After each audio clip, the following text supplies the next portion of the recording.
ಭದ್ರಾ ಅಚ್ಚುಕಟ್ಟು ಪ್ರದೇಶದ ನೀರಾವರಿ ವಿಚಾರವಾಗಿ ಶಿವಮೊಗ್ಗದಲ್ಲಿ ಮಹತ್ವದ ಸಭೆ ನಡೆಯಿತು. ಶಾಲಾ ಶಿಕ್ಷಣ ಹಾಗೂ ಶಿವಮೊಗ್ಗ ಜಿಲ್ಲಾ ಉಸ್ತುವಾರಿ ಸಚಿವ ಮಧು ಬಂಗಾರಪ್ಪ ಅವರ ಅಧ್ಯಕ್ಷತೆಯಲ್ಲಿ ನಡೆದ ಸಭೆಯಲ್ಲಿ ನೀರಿನ ಸಮರ್ಪಕ ನಿರ್ವಹಣೆ ಹಾಗೂ ರೈತರ ಸಮಸ್ಯೆಗಳ ಕುರಿತು ಸುದೀರ್ಘ ಚರ್ಚೆ ನಡೆಸಲಾಯಿತು.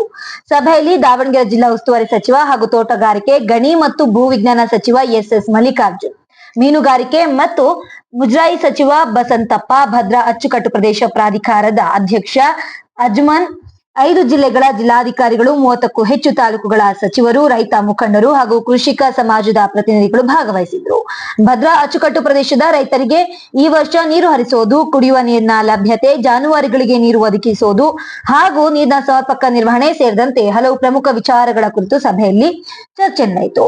ಕರ್ನಾಟಕ ಪ್ರಾದೇಶ ಕೃಷಿಕ ಸಮಾಜದ ರಾಜ್ಯಾಧ್ಯಕ್ಷ ಮಹದೇವಪ್ಪ, ದಾವಣಗೆರೆ ಜಿಲ್ಲಾ ಕೃಷಿಕ ಸಮಾಜದ ಅಧ್ಯಕ್ಷ ಶಿವಣ್ಣ, ಶಿಕಾರಿಪುರ ಕೃಷಿಕ ಸಮಾಜದ ನಿರ್ದೇಶಕ ಡಿ ಶಿವಕುಮಾರ್ ಸೇರಿದಂತೆ ಹಲವು ರೈತ ಮುಖಂಡರು ಸಭೆಯಲ್ಲಿ ತಮ್ಮ ಅಭಿಪ್ರಾಯ ಹಾಗೂ ರೈತರ ಸಮಸ್ಯೆಗಳನ್ನ ಮಂಡಿಸಿದ್ರು.